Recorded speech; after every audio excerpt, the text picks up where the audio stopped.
es, yo creo que es una satisfacción para el presidente de las Cortes recibir a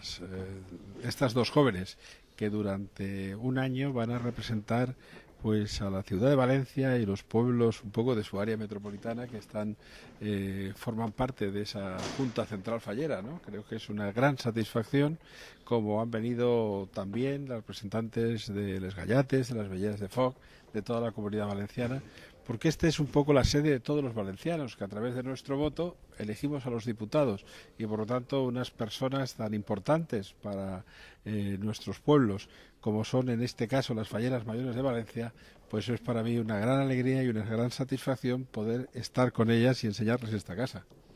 Me ha encantado la visita, poder conocer tanto la parte antigua como la parte nueva, la parte antigua preciosa, todos palacios, me ha encantado y bueno, estar aquí también. Pues muy emocionante porque lo de la parte antigua ha sido como un sueño, ¿no? Porque es cosas que tú no has visto como un palacio